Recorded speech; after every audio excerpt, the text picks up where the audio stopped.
udara yang tidak optimal dan tidak ada matahari yang masuk ke dalam rumah. Itulah kenapa dengan adanya area terbuka di dalam rumah, kita punya sirkulasi udara yang jauh lebih optimal, sehingga apa? Di dalam rumah pun akan terasa lebih sejuk. Nah, ini kadang-kadang sering jadi pertanyaan, itu areanya terbuka di dalam rumah, apa nggak malah jadi panas? Banyak orang cenderung berpikir seperti itu. Nah, ini saya terangkan sekali lagi, inilah gunanya menggunakan jasa Andra Martin sebagai arsitek desainer terbaik. Kenapa? Dia punya detail yang dia lihat, detail secara kecil yang dilihat, tapi memiliki fungsi yang sangat maksimal, yaitu kita bikin tembok ini tingginya sampai 3,2 meter. Fungsinya apa? Satu, yang pasti untuk keamanan, itu tinggi sekali 3,2 meter. Orang bisa masuk, yang ada nggak bisa keluar lagi nanti kalau di dalamnya. Kedua, fungsinya adalah untuk menjaga tekanan suhu udara di dalam ruangan. Jadi meskipun area ini terbuka, di dalam ruangan itu akan cenderung tetap lebih sejuk bahkan daripada kita berdiri di teras rumah. Kalau misalnya rekan-rekan nggak percaya, nggak mungkin lah. Secara logika area terbuka justru malah jadi panas. Boleh nanti coba rekan-rekan atur waktu ke sana, coba lihat lagi unit yang sudah jadi dan rasakan pada saat masuk ke dalam rumah. Bahkan dalam rumahnya dengan area terbuka segitu luas, justru malah tetap lebih sejuk daripada di luar.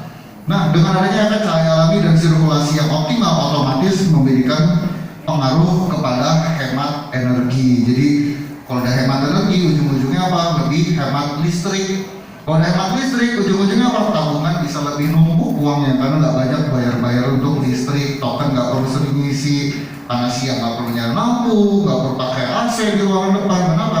Sudah terang dan cukup sejuk bahkan di siang hari. Nah, itu adalah fungsi untuk area terbukanya. Sekarang fungsi dari lahannya, untuk lahannya sendiri, karena tamannya cukup luas dalam rumah, itu dia bisa dibikin macam-macam. Mau bikin kamar tambahan lagi, itu bisa. Mau bikin area ruang hobi, misalnya tempat buat nyeting-nyeting sepeda, buat piara-piara kelinci contohnya, atau hidroponik, piara-piara burung, area barbeque, bakar-bakaran, misalnya bukan bakar rumah ya, bakar daging contohnya, atau untuk santai-santai, taruh kursi, baca koran, atau apapun.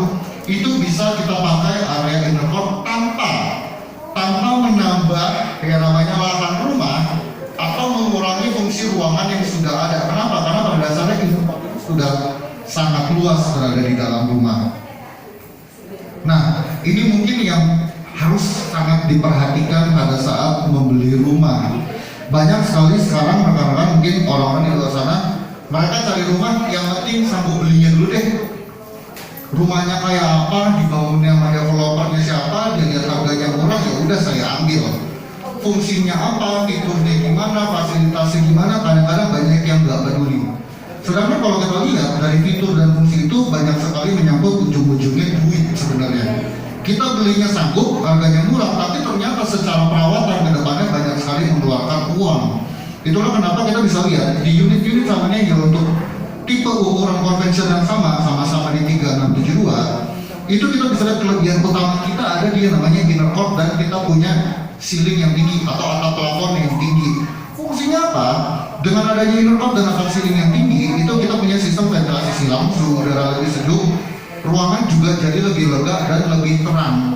Nah, kalau tipikal rumah-rumah 3672 yang biasanya mungkin lebih murah atau lebih mahal banyak sekali, itu mereka nggak punya inner court dan ceilingnya mereka lebih pendek, bahkan lebih pendek daripada plafon atap kita saat ini. Dan efeknya apa? Nggak ada ventilasi silang.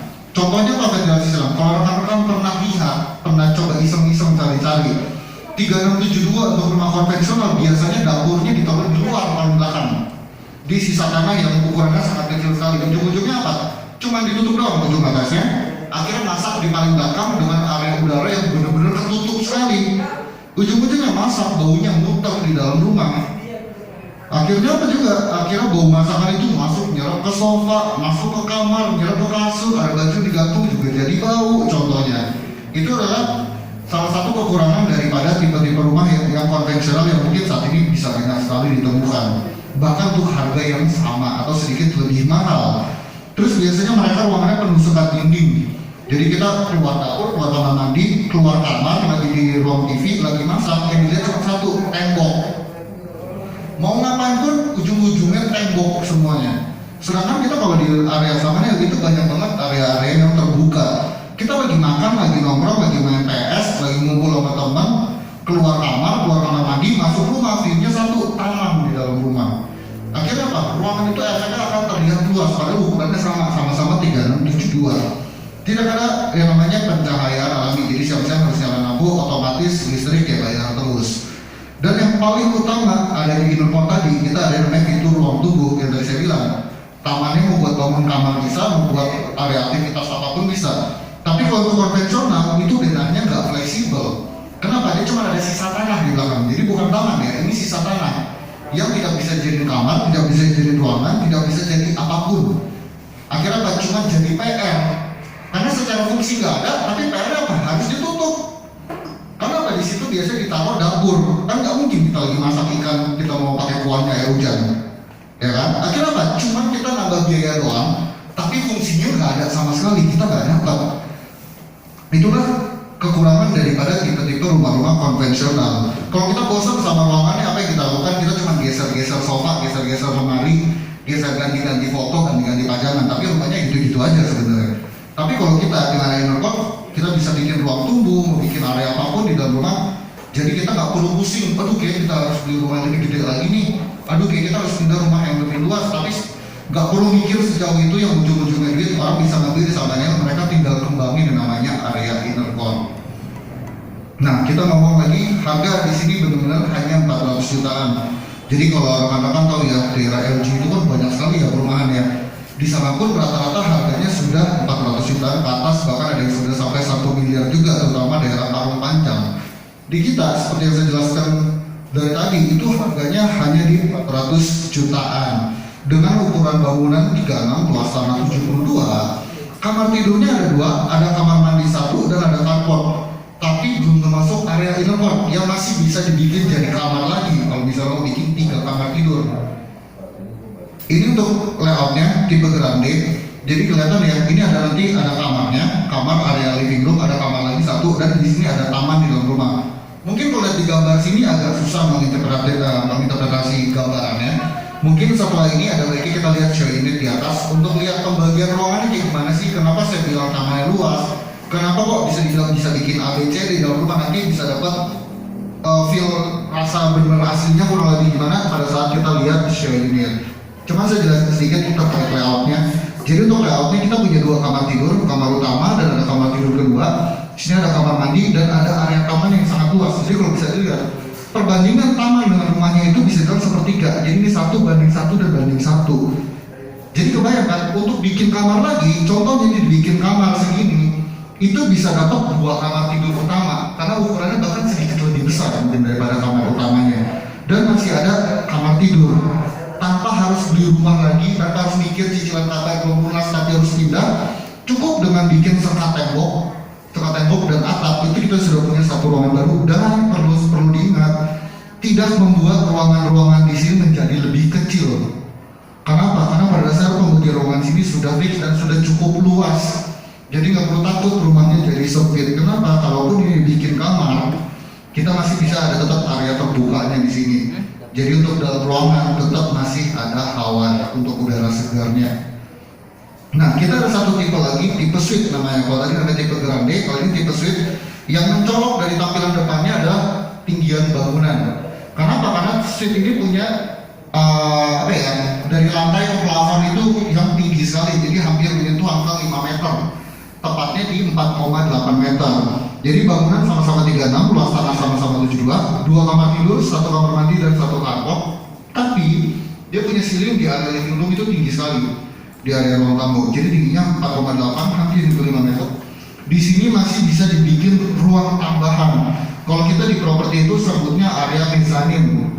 Biasanya area mezanin itu banyak dipakai di bangunan-bangunan rumah atau apartemen di Amerika contohnya. Jadi ada terbuka, di sini ada lantai 2-nya, ada balkonnya bisa melihat ke dalam ke bawah, meskipun itu masih di dalam rumah. Jadi ini kebayang nggak? Rumah punya mezanin, itu benar-benar mengadaptasi seperti rumah-rumah di luar negeri. Dan ini masih ada lagi taman di dalam rumah yang cukup luas, kurang lebih seperti ini gambarannya. Ceilingnya tinggi, mau dibikin area kerja, mau dibikin kamar tidur, mau dibikin cuma buat naruh barang-barang, contohnya naruh koper-koper, kardus-kardus nggak pakai, spray-spray nggak pakai, itu juga bisa untuk di area mezanin di atasnya. Nah ini adalah pembagian layoutnya kurang lebih seperti ini. Jadi lagi-lagi kita ada area taman inner court yang sangat luas di dalam rumahnya. Di sini kita masih ada living room, masih ada area dapur, tempat makan, kamar mandi, ada 2 kamar tidur juga, dan belum termasuk inner court yang sangat luas dan panjang di dalam rumah. Jadi contohnya, oh saya cuma butuh 2 kamar, nggak masalah. Tapi saya butuh kamar yang sangat besar. Cukup ini tembok ini dibuka, lalu bikin temboknya di sini. Jadi apa? Kamarnya akan seluas ini. Jadi di dalam sini masih bisa taruh sofa lagi sama TV. Misalnya butuh, oh saya mau nontonnya di kamar aja, kayak kamar itu bisa bikin. Atau contohnya ini dibuka, ini bikin tembok, di sini bikin pintu. Begitu pintunya dibuka, dalamnya adalah lemari baju. Benar-benar lagi-lagi konsep-konsep yang biasanya hanya ditemukan di rumah-rumah ukuran sangat besar yang harganya sudah miliaran. Tapi ini kita bisa realisasikan di unit-unit rumah di Samana Hills lagi-lagi dengan harga yang sangat terjangkau. Oh saya maunya tipenya yang besar, saya nggak mau 372. Nggak perlu takut, kita di sini punya tipe U dengan ukuran bangunan 60 meter persegi dan tanahnya itu 143. Jadi satu lagi sedikit info, di saat kita beli properti, tolong perhatikan bahwa ukuran tanah itu harus luas. Kenapa saya bilang ukuran tanah harus luas? Banyak sekali daerah Serpong itu sekarang rumahnya harganya 1M, tapi dibikinnya 3 lantai. Tanahnya kalau kita hitung hanya 4 kali 5, hanya 20 meter persegi. Kebayang nggak? Rumah tanahnya hanya seperti itu. Dalam arti apa? Kita tidak bisa melakukan lagi ekspansi di dalam rumah. Akhirnya apa? Ya kita terima rumahnya seperti yang kita beli dan kita nggak bisa ngapa-ngapain lagi. Kita nggak bisa bikin pengembangan baru. Karena apa? Satu-satunya pengembangan yang kita bisa lakukan di tipe rumah tersebut hanya naik ke atas lagi.